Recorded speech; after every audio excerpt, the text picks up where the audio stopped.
Tonight, we've been looking at the plight of veterans, especially those who have fought and are fighting still in our most recent conflicts. Most men and women who serve in war are young, very young. They will be living these wars for decades to come. Veterans have always been among our most important oral historians. They have seen so much in service to this country. In hearing their stories, we learn that war is and always has been pure, unmitigated hell. Even as the conflicts of the past fade into our history books.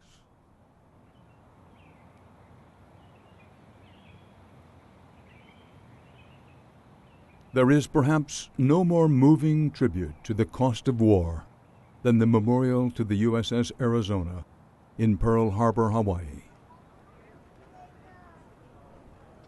It is the most popular tourist attraction in the state, drawing millions of people from around the world since it opened in 1962.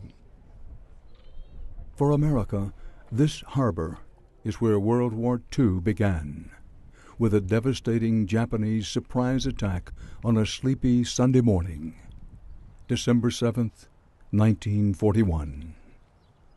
In all, more than 2,400 Americans died that day, including 1,177 aboard the USS Arizona. The memorial, built over the remains of the sunken battleship, inspires reflection in visitors of all ages. It has a special draw for men and women currently on active duty, including those who choose this site for their re-enlistment ceremonies. According to regulation. According to regulation. And the Uniform Code of Military Justice. And the Uniform Code of Military Justice. So help me God. So help me God. Congratulations and thank you. Thanks, sir. Stephen. Veterans of World War II have long journeyed to this place to pay homage to their fallen comrades. And every year, on the anniversary of the attack, Pearl Harbor survivors gather for a special ceremony of remembrance. A ceremony that honors the heroes of that day. But year after year, there is a realization that the ranks of those who are able to make the journey back here are rapidly dwindling. On September 12, 2012, the Arizona Memorial was closed for a special ceremony. The family of a recently deceased Pearl Harbor survivor had gathered with other dignitaries for a solemn event that has only taken place a handful of times, and pretty soon will never happen again. The family invited us to document and share their story with the world. Good afternoon, and welcome to the 36th interment. For 30 years, there has been a provision for military burials at Pearl Harbor. Those who survived the attack can have their ashes spread over the waters here, and hundreds have chosen to do so. But for those who were actually on the battleship Arizona that day and survived, they have the option of rejoining their fallen shipmates by having their ashes interred on the grizzled steel wreck where so many perished more than 70 years ago. Today, Master Chief Glenn Harvey Lane is about to become the 36th man interred that way here. This was the one that they took at a photography studio in downtown Honolulu, and they said he looked so much like a movie star, they asked if they could put it up on their wall. And I think it stayed there for years and years and years. It's definitely the Clark Gable. Yeah. Trish Anderson is Lane's youngest daughter. She says her father lived a long and rich life full of friends and family. But as he saw his kids grow up, walk them down the aisle at the weddings, enjoy his favorite fishing spots, there was always a keen sense that many of his shipmates never had these opportunities. His bond to the men of the Arizona, both living and dead, remained unbreakable. My father's dream was to rejoin his shipmates one day, and today's that day. He's ready to go down there and be at his final resting place with all the shipmates that he lost at Pearl Harbor. On the dock on the way out to the memorial, Anderson met Captain Larry Scruggs, the commander of the naval base at Pearl Harbor. We are so honored to be able to do this. This is just incredible for us. I just can't believe that we can actually do this. It's so wonderful. Like all tourists to the Arizona Memorial, Trish and her family took a Navy launch out to the sunken battleship. This is an official military event, but it is also a deeply personal one. The flag at the memorial was flying at half-mast, and when the family and friends of Master Chief Glenn Lane disembarked, they were met by a Navy ceremonial guard standing at attention. Lane had served 30 years of active duty, rising to the highest enlisted rank in the Navy. But his thoughts often turned back to these waters and his experience as a young aviation radio man for one of the planes assigned to the Arizona. That's him on the wing with his good friend, the pilot, Ensign Lawrence Williams, who would die in the attack. It was the middle of the Depression when I got out of high school in 1935, and there was no money. Lane's family wanted to save his stories for posterity, so they recorded him on video in 1999. It lasted over 2 hours. At that time, Hitler was making war noises over in Europe. He covered a life that spanned most of the 20th century.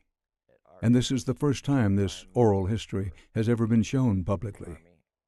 On the morning of December 7, 1941, Lane was getting ready to write Christmas cards back home when the Japanese attacked. He rushed to warn his shipmates still sleeping that Sunday morning. When I told them, get out of your bunks, the Japs are hitting the ships ahead of us, they'll hit us next. He said, Lane, your April Fool jokes are going to get you in real trouble one of these days. I said, it ain't April Fool, buddy. I said, take a look over at Ford Island, you think I'm kidding you. She's on fire. The Naval Air Station at Ford Island in Pearl Harbor was burning. The Japanese wanted to make sure that they eliminated American air power before they attacked the battleships. Then a bomb hit the Arizona, and Lane headed to the deck. I meet a Marine second lieutenant at the top of the ladder. He said, where do you think you're going? I said, I'm going to my battle station. He said, get back down there. We won't have any panic on this ship. I said, I'm not panicking, mister. I'm going to my battle station.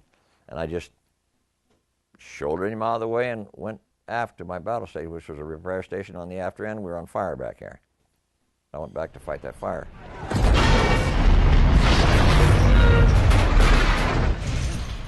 The most devastating moment of the attack was dramatized using special effects in the Hollywood film Pearl Harbor.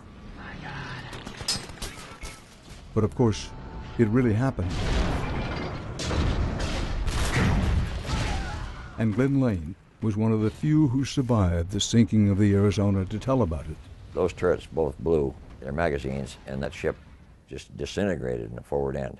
And I remember this much. It shuddered, it jumped out of the water just like that, and then dropped back in the water, and then a great big ball of flame come roaring back. And I remember doing this much. I remember dropping my arms, my head in my hands, my arms, and I turned my back real quick, and then I got hit.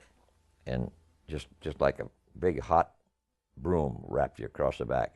And then I floated. I either passed out quick like, or from the heat or something, or burns, but I don't recall going over the lifelines or going through them or anything.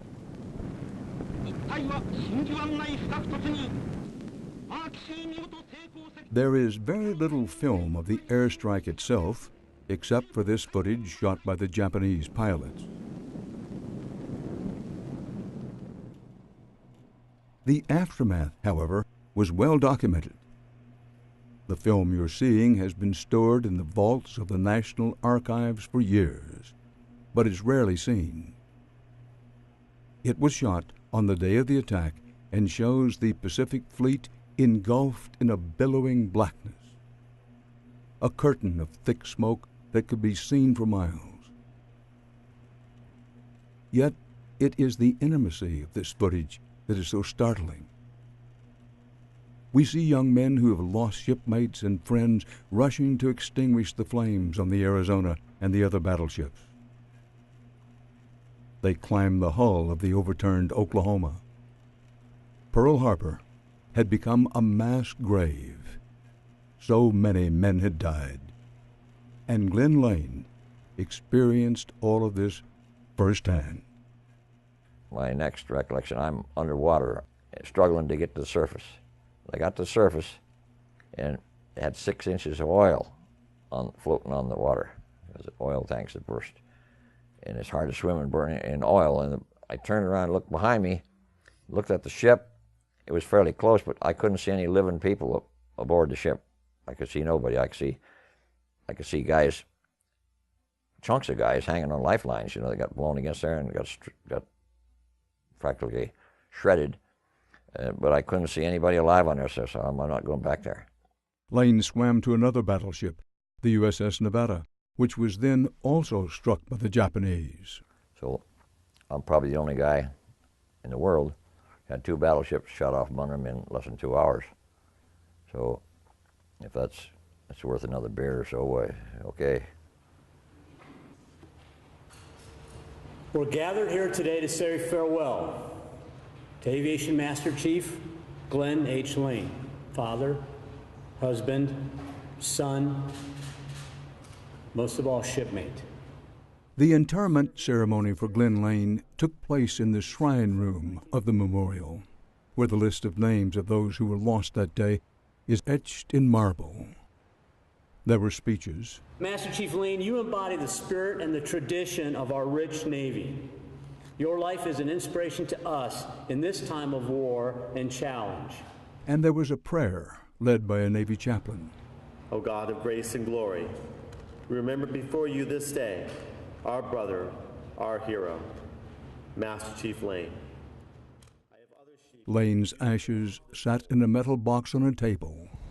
We now ask that all of you take one moment of silence with us for a minute and think of those that are here, of the 1,177 officers, sailors, and Marines, and of the 36 that have returned to their ship and their shipmates.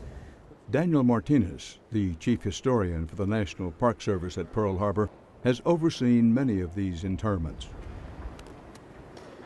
The box of ashes was walked the length of the memorial to the dock where divers were waiting.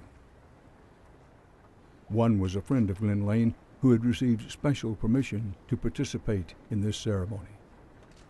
Lane's daughter, Trish, handed him the box, grasping it one last time. The divers held the box aloft until the last possible moment, and then they disappeared below the waves, bringing Glenn on his final journey home. Make ready, 2, aim, fire! Ready, aim, 2, ready, aim, fire!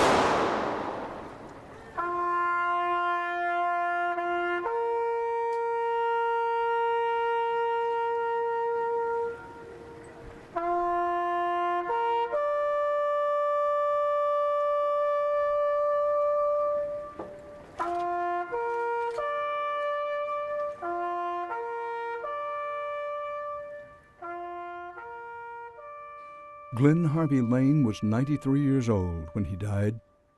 All those decades of life and family of which so many of his shipmates had been cheated.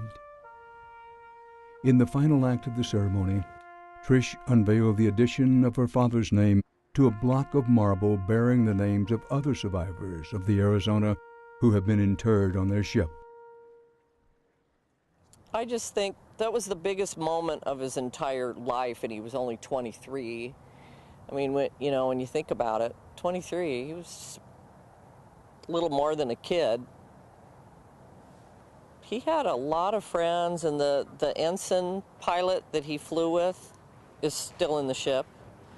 A lot of people that he partied with in Honolulu and Waikiki, whenever they would be able to go into port, most of them were all dead. He just figured that would be fitting to go back there with them. It was just great to be able to finally put him to rest in there.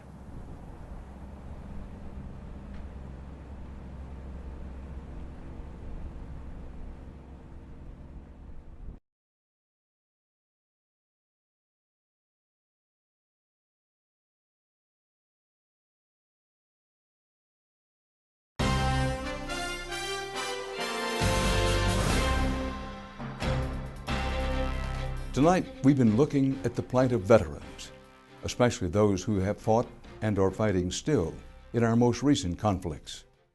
Most men and women who serve in war are young, very young. They will be living these wars for decades to come. Veterans have always been among our most important oral historians. They have seen so much in service to this country. In hearing their stories, we learn that war is and always has been pure, unmitigated. Arizona, in Pearl Harbor, Hawaii. It is the most popular tourist attraction in the state, drawing millions of people from around the world since it opened in 1962. For America, this harbor is where World War II began, with a devastating Japanese surprise attack on a sleepy Sunday morning, December 7th, 1941. In all, more than 2,400 Americans died that day, including 1,177 aboard the USS Arizona. Hell. Even as the conflicts of the past fade into our history books,